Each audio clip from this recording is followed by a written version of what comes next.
ਕਿੱਸਾ ਗੁਆਂਢਣ ਦਾ। ਸਮਾਂ ਬਿਤਾਉਣ ਲਈ ਘਰੋਂ ਥੋੜੀ ਦੇਰ ਇੱਕ ਪਾਰਕ ਦੀ ਬੈਂਚ ਤੇ ਬੈਠਾ ਹਰਿਆਲੀ ਦਾ ਆਨੰਦ ਲੈ ਰਿਹਾ ਸੀ। ਕੰਕਰੀਟ ਦੇ ਜੰਗਲ ਵਿੱਚ ਤਬਦੀਲ ਹੁੰਦੇ ਸ਼ਹਿਰ 'ਚ ਜਨਤਕ ਬਗੀਚੇ ਸਕੂਨ ਦਿੰਦੇ ਹਨ, ਤਾਂ ਇਸੇ ਸਕੂਨ ਲਈ ਮੈਂ ਪਾਰਕ ਵਿੱਚ ਬੈਠਾ ਸੀ ਕਿ ਇੱਕ ਮਿੱਠੀ ਜਿਹੀ ਆਵਾਜ਼ ਕੰਨਾਂ ਨਾਲ ਟਕਰਾਈ। ਤੁਸੀਂ ਵੀ ਇਸ ਪਾਰਕ 'ਚ ਆਉਂਦੇ ਹੋ? ਮਿੱਠੀ ਆਵਾਜ਼ ਵੱਲ ਸਿਰ ਚੁੱਕ ਕੇ ਦੇਖਿਆ ਤਾਂ ਲੱਗਾ ਕਿ ਜਿਵੇਂ ਸੁਪਨਾ ਦੇਖ ਰਿਹਾ ਹਾਂ। ਅੱਖਾਂ ਤੇ ਯਕੀਨ ਹੀ ਨਹੀਂ ਹੋ ਰਿਹਾ ਸੀ ਕਿ ਅਜਿਹਾ ਹੋ ਸਕਦਾ ਹੈ। ਇੱਕਦਮ ਹੈਰਾਨੀ ਨਾਲ ਭਰਪੂਰ ਦਰਿਸ਼ ਸੀ। ਆਪਣਾ ਭਰਨ ਦੂਰ ਕਰਨ ਲਈ ਸ਼ਰਟ ਦੇ ਹੇਠਲੇ ਹਿੱਸੇ ਵਾਲੀ ਐਨਕ ਨੂੰ ਸਾਫ਼ ਕੀਤਾ। ਫਿਰ ਦੇਖਿਆ ਤਾਂ ਉਹੀ ਭਰਨ। ਅਜਿਹਾ ਕਿਵੇਂ ਹੋ ਸਕਦਾ ਹੈ? ਇੱਕ ਵੱਖਰੀ ਗੱਲ ਹੈ ਕਿ ਹਮੇਸ਼ਾ ਮਨ ਵਿੱਚ ਇਹ ਵਿਚਾਰ ਆਉਂਦਾ ਸੀ, ਕਿਸੇ ਬਹਾਨੇ ਉਸ ਨਾਲ ਗੱਲ ਹੋ ਜਾਏ, ਪਰ ਹਿੰਮਤ ਹੀ ਨਹੀਂ ਹੋਈ ਕਿ ਉਸ ਤੋਂ ਉਸਦਾ ਨਾਂ ਤੱਕ ਪੁੱਛ ਸਕਾਂ।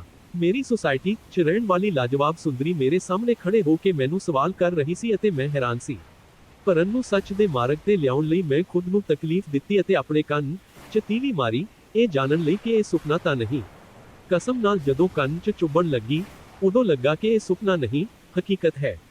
ਉਹ ਮੇਰੇ ਸਾਹਮਣੇ ਖੜੀ ਮੁਸਕਰਾ ਰਹੀ ਸੀ ਅਤੇ ਮੈਂ, ਜੋ ਹੁਣ ਤੱਕ ਮਨ ਹੀ ਮਨ ਉਸ ਨਾਲ ਗੱਲਾਂ ਕਰਨ ਦੀ ਕਲਪਨਾ ਕਰਦਾ ਰਿਹਾ ਸੀ, ਇੱਕਦਮ ਨਿਸ਼ਬਦ ਹੋ ਗਿਆ ਸੀ। ਜ਼ੁਬਾਨ ਤਾਲੂ ਨਾਲ ਜਿਵੇਂ ਚਿਪਕ ਗਈ ਸੀ। ਕੀ ਬੋਲਾਂ, ਇਹ ਸੁੱਝ ਹੀ ਨਹੀਂ ਰਿਹਾ ਸੀ। ਸ਼ਾਇਦ ਉਸਨੇ ਮੇਰੀ ਹਾਲਤ ਦਾ ਅੰਦਾਜ਼ਾ ਲਗਾ ਲਿਆ ਅਤੇ ਉਹ ਖੁਦ ਬੋਲੀ, ਪੂਰੀ ਸੁਸਾਇਟੀ 'ਚ ਇੱਕ ਤੁਸੀਂ ਹੀ ਹੋ ਜੋ ਮੈਨੂੰ ਚੰਗੇ ਲੱਗਦੇ ਹੋ।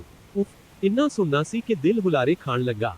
ਉਹ ਅੱਗੇ ਕੁਝ ਹੋਰ ਬੋਲਦੀ, ਇਸ ਤੋਂ ਪਹਿਲਾਂ ਮੇਰੀ ਨਜ਼ਰ ਠੀਕ ਉਸਦੇ ਪਿੱਛੇ ਪਾਰਕ ਦੇ ਗੇਟ ਤੇ ਗਈ, ਜਿੱਥੋਂ ਮੇਰੀ ਪ੍ਰੇਮਿਕਾ ਪਾਰਕ ਵਿੱਚ ਦਾਖਲ ਹੋ ਕੇ ਠੀਕ ਮੇਰੀ ਸੁਸਾਇਟੀ ਵਾਲੀ ਗੁਆਂਢਣ ਦੇ ਪਿੱਛੇ ਪਹੁੰਚ ਰਹੀ ਸੀ। ਮੈਂ ਤੁਰੰਤ ਇੱਕ ਪਰਚੀ ਲਿਖ ਕੇ ਗੁਆਂਢਣ ਨੂੰ ਟਿਕਾਈ ਅਤੇ ਇੰਨੀ ਜ਼ੋਰ ਨਾਲ ਕਿਹਾ ਕਿ ਪ੍ਰੇਮਿਕਾ ਵੀ ਸੁਣ ਸਕੇ, ਤੁਸੀਂ ਆਪਣੀ ਸਮੱਸਿਆ ਲੈ ਕੇ ਮੇਰੇ ਘਰ ਆਉਣਾ, ਕੁਝ ਨਾ ਕੁਝ ਹੱਲ ਜ਼ਰੂਰ ਨਿਕਲੇਗਾ। ਮੈਂ ਗੁਆਂਢਣ ਨੂੰ ਜੋ ਪਰਚੀ ਦਿੱਤੀ ਸੀ, ਉਸ 'ਚ ਲਿਖਿਆ ਸੀ ਕਿ ਤੁਸੀਂ ਵੀ ਮੈਨੂੰ ਚੰਗੇ ਲੱਗਦੇ ਹੋ, ਪਰ ਹੁਣ ਇੱਥੋਂ ਜਾਓ, ਕਿਉਂਕਿ ਮੇਰੀ ਪ੍ਰੇਮਿਕਾ ਤੁਹਾਡੇ ਪਿੱਛੇ ਖੜੀ ਹੈ।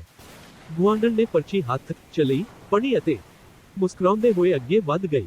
ਥੋੜੀ ਦੂਰ ਜਾ ਕੇ ਗੁਆਂਢਣ ਨੇ ਦੂਰ ਤੋਂ ਹੀ ਇੱਕ ਫਲਾਇੰਗ ਕਿਸ ਮੇਰੇ ਵੱਲ ਉਛਾਲ ਦਿੱਤੀ। ਹੁਣ ਤੁਸੀਂ ਮੇਰੀ ਸਥਿਤੀ ਸਮਝ ਸਕਦੇ ਹੋ ਕਿ ਸਾਹਮਣੇ ਪ੍ਰੇਮਿਕਾ ਖੜੀ ਸੀ ਅਤੇ ਥੋੜੀ ਦੂਰ ਤੇ ਗੁਆਂਢਣ ਉਸਦੇ ਜਾਂਦੇ ਹੀ ਪ੍ਰੇਮਿਕਾ ਦਾ ਪ੍ਰਸ਼ਨ ਕਾਲ ਸ਼ੁਰੂ ਹੋਇਆ।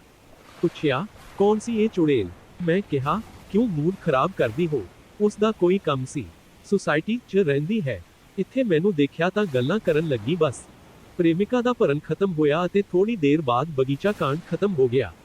ਅਗਲੇ ਦਿਨ ਮੈਂ ਆਪਣੇ ਘਰ ਦੀ ਟੂਟੀ 'ਚ ਪਾਣੀ ਦਾ ਪਾਈਪ ਲਗਾ ਰਿਹਾ ਸੀ ਕਿ ਦੇਖਿਆ ਉਹ ਗੁਆਂਢਣ ਆਪਣੇ ਘਰ ਦੀ ਖਿੜਕੀ 'ਚ ਖੜੀ ਮੈਨੂੰ ਬਹੁਤ ਪਿਆਰ ਨਾਲ ਦੇਖ ਰਹੀ ਸੀ ਅਤੇ ਕੰਨ ਤੇ ਅੰਗੂਠਾ ਅਤੇ ਬੁੱਲ੍ਹਾਂ ਤੇ ਛੋਟੀ ਉਂਗਲੀ ਰੱਖ ਕੇ ਫੋਨ ਨੰਬਰ ਮੰਗ ਰਹੀ ਸੀ।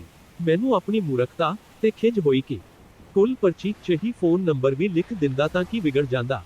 ਮੈਂ ਇਸ਼ਾਰੇ ਨਾਲ ਆਪਣਾ ਨੰਬਰ ਦੇਣ 'ਚ ਅਸਮਰੱਥਾ ਪ੍ਰਗਟਾਈ। ਖੈਰ, ਉਸ ਦੀ ਸਮਝਦਾਰੀ ਜਾਂ ਹਿੰਮਤ ਦੀ ਮਿਸਾਲ ਦੇਣੀ ਹੋਵੇਗੀ। ਜੋ ਗੁਆਂਢਣ ਕਦੇ ਮੇਰੇ ਘਰ ਨਹੀਂ ਆਈ, ਉਹ ਦਰਵਾਜ਼ੇ ਤੇ ਸੀ ਅਤੇ ਆਪਣਾ ਮੋਬਾਈਲ ਮੈਨੂੰ ਟਿਕਾਉਂਦੇ ਹੋਏ ਬੋਲੀ, ਨੰਬਰ ਡਾਇਲ ਕਰੋ। ਅਤੇ ਇਸ ਤਰ੍ਹਾਂ ਨੰਬਰ ਆਦਾਨ ਪ੍ਰਦਾਨਾ ਪ੍ਰੋਗਰਾਮ ਵੀ ਨਿਰਵਿਘਨ ਸੰਪੰਨ ਹੋ ਗਿਆ। ਚੰਗਾ ਇਹ ਹੋਇਆ ਕਿ ਕਿਸੇ ਨੇ ਇਸ ਚਮਤਕਾਰੀ ਘਟਨਾ ਨੂੰ ਨਹੀਂ ਦੇਖਿਆ, ਨਹੀਂ ਤਾਂ ਸੁਸਾਇਟੀ 'ਚ ਜਿੰਨੇ ਮਰਦ ਮੈਂਬਰ ਓਨੀਆਂ ਕਹਾਣੀਆਂ ਬਣ ਚੁੱਕੀਆਂ ਹੁੰਦੀਆਂ। ਮੇਰੇ ਤਾਂ ਪੈਰ ਹੀ ਧਰਤੀ ਤੇ ਨਹੀਂ ਟਿਕ ਰਹੇ ਸਨ। ਅਤੇ ਫਿਰ ਪਿਛਲੇ ਹਫ਼ਤੇ ਮੇਰਾ ਫੋਨ ਵੱਜਿਆ। ਨੰਬਰ ਸੇਵ ਨਹੀਂ ਸੀ, ਇਸ ਲਈ ਸਮਝ ਨਹੀਂ ਆ ਰਿਹਾ ਸੀ ਕਿ ਕੀ ਕਰਾਂ। ਮੈਂ ਫੋਨ ਕੱਟ ਕਰ ਦਿੱਤਾ। ਤੁਰੰਤ ਉਸੇ ਨੰਬਰ ਤੋਂ WhatsApp ਸੰਦੇਸ਼ ਮਿਲਿਆ, ਮੈਂ ਫੋਨ ਕਰ ਰਹੀ ਹਾਂ, ਚੁੱਕੋ ਫੋਨ। ਉਦੋਂ ਸਮਝ 'ਚ ਆਇਆ ਕਿ ਗੁਆਂਢਣ ਲਾਈਨ ਤੇ ਸੀ। ਉਸਨੇ ਜਦੋਂ ਦੁਬਾਰਾ ਕਾਲ ਕੀਤਾ ਤਾਂ ਮੈਂ ਫੋਨ ਲਿਆ। ਉਧਰੋਂ ਆਵਾਜ਼ ਆਈ, ਕਿਵੇਂ ਹੋ ਤੁਸੀਂ? ਠੀਕ ਹਾਂ, ਮੈਂ ਕਿਹਾ। ਕੀ ਤੁਸੀਂ ਮੇਰੇ ਘਰ ਆ ਸਕਦੇ ਹੋ? ਉਸਨੇ ਪੁੱਛਿਆ। ਮੈਂ ਕਿਹਾ, ਕੋਈ ਦੇਖ ਲਵੇਗਾ ਤਾਂ ਚੰਗਾ ਨਹੀਂ ਹੋਵੇਗਾ। ਬਿਹਤਰ ਹੈ ਕਿ ਤੁਸੀਂ ਮੇਰੇ ਘਰ ਆ ਜਾਓ, ਜਦੋਂ ਕੋਈ ਦੇਖ ਨਾ ਰਿਹਾ ਹੋਵੇ। ਅਤੇ ਮੌਕਾ ਮਿਲਦੇ ਹੀ ਗੁਆਂਢਣ ਮੇਰੇ ਘਰ ਆ ਧਮਕੀ। ਪਤਾ ਨਹੀਂ ਕਿਹੜਾ ਪਰਫਿਊਮ ਲਗਾਇਆ ਸੀ, ਮਿੱਠੀ ਖੁਸ਼ਬੂ ਮਦਹੋਸ਼ ਕਰ ਰਹੀ ਸੀ। ਮੈਂ ਕਦੇ ਉਸ ਨੂੰ ਨਿਹਾਰਦਾ ਤਾਂ ਕਦੇ ਆਪਣੇ ਦਿਲ ਦੀਆਂ ਵਧੀਆਂ ਹੋਈਆਂ ਧੜਕਣਾਂ ਨੂੰ ਕਾਬੂ ਕਰਨ ਦੀ ਕੋਸ਼ਿਸ਼ ਕਰਦਾ। ਉਹ ਬੋਲੀ, ਕਸਮ ਖਾਓ ਅੱਜ ਸਾਡੇ ਵਿਚਕਾਰ ਜੋ ਵੀ ਗੱਲਬਾਤ ਹੋਵੇਗੀ, ਉਹ ਤੁਸੀਂ ਕਿਸੇ ਨੂੰ ਨਹੀਂ ਦੱਸਗੇ। ਬਿਲਕੁਲ ਨਹੀਂ ਕਹਾਂਗਾ ਕਿਸੇ ਨਾਲ, ਤੁਸੀਂ ਬੇਫਿਕਰ ਰਹੋ। ਮੈਂ ਜਵਾਬ ਦਿੱਤਾ। ਉਸਨੇ ਕਿਹਾ, ਇਹ ਰਾਜ਼ ਸਿਰਫ ਸਾਡੇ ਦੋਹਾਂ ਵਿਚਕਾਰ ਰਹੇਗਾ। ਵਾਅਦਾ ਕਰੋ ਤੁਸੀਂ ਉਸ ਦੇ ਪਤੀ ਨੂੰ ਵੀ ਨਹੀਂ ਦੱਸਗੇ। ਮੈਂ ਠੋਕ ਕੇ ਕਿਹਾ, ਤੁਸੀਂ ਮੇਰੇ ਤੇ ਭਰੋਸਾ ਰੱਖੋ। ਉਹ ਬੋਲੀ, ਮੈਨੂੰ ਆਪਣੇ ਪਤੀ ਨਾਲੋਂ ਵੱਧ ਤੁਹਾਡੇ ਤੇ ਭਰੋਸਾ ਹੈ, ਇਸ ਲਈ ਹੀ ਤੁਸੀਂ ਮੈਨੂੰ ਚੰਗੇ ਲੱਗਦੇ ਹੋ। ਇਹ ਸੁਣਦੇ ਹੀ ਇੱਕ ਵਾਰ ਫਿਰ ਮੇਰੇ ਦਿਲ ਦੀ ਧੜਕਣ ਵਧਣ ਲੱਗੀ, ਬੁੱਲ੍ਹ ਕੰਬਣ ਲੱਗੇ। ਮੈਂ ਕੁਝ ਕਰਦਾ ਜਾਂ ਬੋਲਦਾ ਉਸ ਤੋਂ ਪਹਿਲਾਂ ਹੀ ਉਹ ਬੋਲ ਪਈ, ਮੈਨੂੰ ਤੁਹਾਡੀ ਇਮਾਨਦਾਰੀ ਤੇ ਕੋਈ ਸ਼ੱਕ ਨਹੀਂ ਹੈ, ਇਸ ਲਈ ਬੜੀ ਉਮੀਦ ਨਾਲ ਤੁਹਾਡੇ ਕੋਲ ਆਈ ਹਾਂ। ਮਨਾ ਨਾ ਕਰਨਾ। ਮੈਂ ਕਿਹਾ, ਮਨਾ ਅਤੇ ਤੈਨੂੰ ਮੇਰਾ ਦਿਮਾਗ ਇੰਨਾ ਖਰਾਬ ਨਹੀਂ ਹੈ। ਭਲਾ ਤੁਹਾਡੇ ਵਰਗੀ ਹਸੀਨ ਦੀ ਗੱਲ ਮੈਂ ਹੀ ਕੀ, ਕੋਈ ਵੀ ਨਹੀਂ ਟਾਲ ਸਕਦਾ। ਬਿੰਦਾਸ ਕਹੋ ਕੀ ਕਹਿਣਾ ਹੈ। ਉਦੋਂ ਉਸਨੇ ਨਜ਼ਰ ਝੁਕਾਉਂਦੇ ਹੋਏ ਬੜੀ ਮਾਸੂਮੀਅਤ ਨਾਲ ਕਿਹਾ, ਮੈਂ 2000 ਦੇ ਕੁਝ ਨੋਟ ਇਹਨਾਂ ਤੋਂ ਆਪਣੇ ਪਤੀ ਤੋਂ ਬਚਾ ਕੇ ਰੱਖੇ ਹਨ। ਕੀ ਤੁਸੀਂ ਇਹਨਾਂ ਨੂੰ ਬੈਂਕ ਤੋਂ ਬਦਲ ਕੇ ਲਿਆ ਦਿਓਗੇ? ਪਿਛਲੀ ਵਾਰ ਇਹਨਾਂ ਨੂੰ ਪਤੀ ਨੂੰ 1000 ਦੇ ਕਈ ਨੋਟ ਦਿੱਤੇ ਸਨ ਬਦਲਾਉਣ ਲਈ, ਜੋ ਉਹਨਾਂ ਨੇ ਬਦਲ ਲਏ ਪਰ ਵਾਪਸ ਮੈਨੂੰ ਨਹੀਂ ਦਿੱਤੇ। ਮੈਨੂੰ ਪਤਾ ਹੈ ਤੁਸੀਂ ਚੰਗੇ ਆਦਮੀ ਹੋ, ਇਸ ਲਈ ਤੁਹਾਨੂੰ ਕਹਿ ਰਹੀ ਹਾਂ, ਬੋਲੋ ਕਰੋਗੇ ਨਾ ਮੇਰਾ ਕੰਮ? ਤੁਸੀਂ ਵਿਸ਼ਵਾਸ ਨਹੀਂ ਕਰੋਗੇ, ਮੈਂ ਮਨ ਹੀ ਮਨ ਸਰਕਾਰ ਨੂੰ ਧੰਨਵਾਦ ਦਿੱਤਾ। ਘੱਟੋ ਘੱਟ ਗੁਆਂਢਣ ਨਾਲ ਗੱਲ ਤਾਂ ਹੋਈ।